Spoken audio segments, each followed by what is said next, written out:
આગળ વાત કરીએ તો એક મહત્વના સમાચાર મળી રહ્યા છે। નજર કરીએ મહત્વના સમાચાર પર। સુરેન્દ્રનગરમાં મગફળી રજીસ્ટ્રેશન રદ મુદ્દે ખેડૂતોમાં આક્રોશ જોવા મળી રહ્યો છે। મગફળીનું રજીસ્ટ્રેશન રદ થતા ખેડૂતોમાં રોષ જોવા મળી રહ્યો છે। 3 દિવસમાં અહેવાલ રજૂ કરવા આદેશ કરાયો છે। તો ગ્રામ સેવકોને તપાસ આપવામાં આવી છે। મગફળીનું રજીસ્ટ્રેશન રદ કરવામાં આવ્યું છે, જેના કારણે ખેડૂતોમાં આક્રોશ જોવા મળી રહ્યો છે। એક ગ્રામ સેવકો પાસે 5 થી વધુ ગામડાના ચાર્જ છે। સેટેલાઇટ દ્વારા મગફળી રજીસ્ટ્રેશન ચેક કરવામાં આવતા રજીસ્ટ્રેશન રદ કરાયા છે। તો સુરેન્દ્રનગરમાં મગફળી રજીસ્ટ્રેશન રદ મુદ્દે ખેડૂતોમાં રોષ જોવા મળી રહ્યો છે।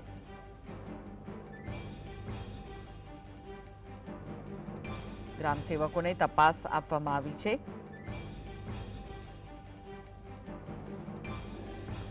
તો એક ગ્રામ સેવકો પાસે 5 થી વધુ ગામડાના ચાર્જ છે। સેટેલાઇટ દ્વારા મગફળી રજીસ્ટ્રેશન ચેક કરવામાં આવતા રજીસ્ટ્રેશન રદ કરાયા છે। સુરેન્દ્રનગરમાં ખેડૂતોમાં આક્રોશ છે, કારણ કે મગફળીનું રજીસ્ટ્રેશન રદ થઈ ગયું છે, જેના કારણે ખેડૂતો રોષે ભરાયા છે। 3 દિવસમાં અહેવાલ રજૂ કરવા આદેશ કરવામાં આવ્યો છે। તો રજીસ્ટ્રેશન રદ થતા ખેડૂતોમાં રોષ જોવા મળી રહ્યો છે।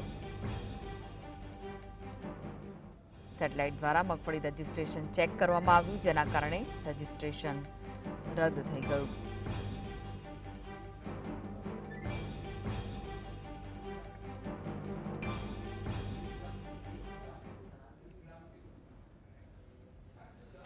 તો આ વિશે વધુ માહિતી માટે જોડાઈ ગયા છે સંવાદદાતા ફઝલ। મગફળીનું રજીસ્ટ્રેશન રદ કરાતા ખેડૂતોમાં આક્રોશ જોવા મળી રહ્યો છે। શું વિગતો છે આ સમગ્ર મામલે? ખાસ કરીને હાલમાં સમગ્ર ગુજરાત રાજ્યમાં જે ટેકાના ભાવે મગફળી ખરીદી માટે ખેડૂતો દ્વારા રજીસ્ટ્રેશન કરાવવામાં આવ્યું હતું, તે અચાનક તંત્ર દ્વારા અને જે કંપનીઓ છે તેમના દ્વારા રદ કરવામાં આવ્યું છે, જેને લઈને હાલના તબક્કામાં ખેડૂતોમાં રોષ જોવા મળી રહ્યો છે।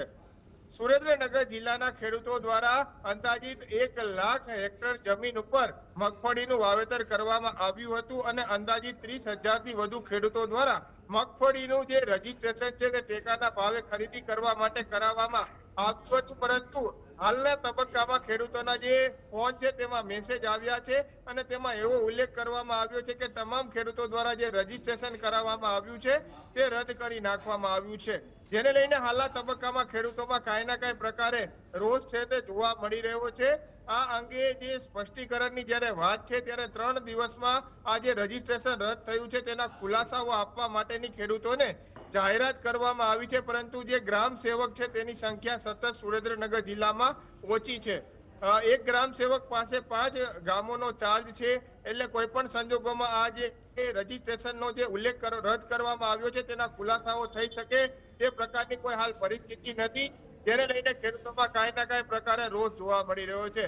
જ્યારે ખેડૂતો ઓપન બજારમાં મગફળી વેચવા જશે તો તેનો માત્ર 800 થી 900 રૂપિયા પ્રતિ મણનો ભાવ આવશે, ત્યારે ટેકાના ભાવે મગફળી ખરીદવાની વાત હતી ત્યારે 1300 થી વધુ રૂપિયાના ભાવે પ્રતિ મણના ભાવે મગફળી ખરીદવાનો સરકારનો અને તંત્રનો નિર્ણય હતો, પરંતુ જે સેટેલાઇટથી આ જે સમગ્ર સર્વે કરવામાં આવ્યો છે જેને લઈને સમગ્ર આ જે મગફળીનું રજીસ્ટ્રેશન કરવામાં આવ્યું હતું તે રદ કરી નાખવામાં આવ્યું છે અને થઈ ગયું પણ છે, જેને લઈને ખેડૂતોમાં રોષ જોવા મળી રહ્યો છે।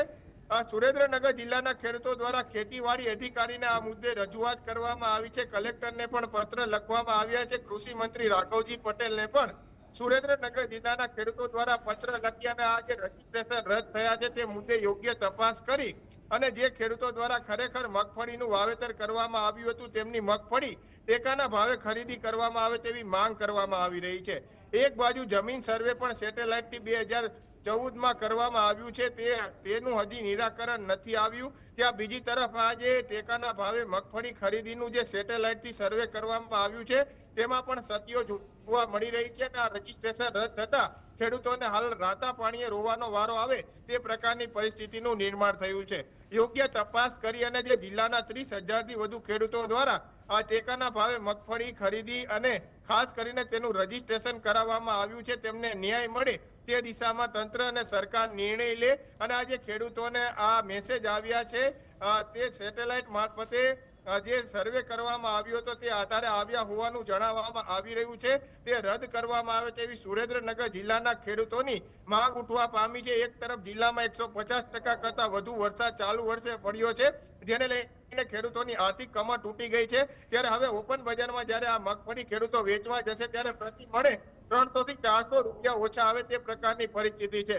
ત્યારે તંત્ર અને સરકાર અને ખાસ કરીને કૃષિ વિભાગ આ મુદ્દે ખેડૂતોની સામે જોઈ અને આ જે સેટેલાઇટથી સર્વે કરવામાં આવ્યો છે તે રદ કરી અને જે રજીસ્ટ્રેશન થયું છે તે તમામ ખેડૂતોની ટેકાના ભાવે મગફળીની ખરીદી કરે તેવી ખેડૂતોની હાલ માંગ ઉઠવા પામી છે. જી આભાર ફઝલ. સમગ્ર માહિતી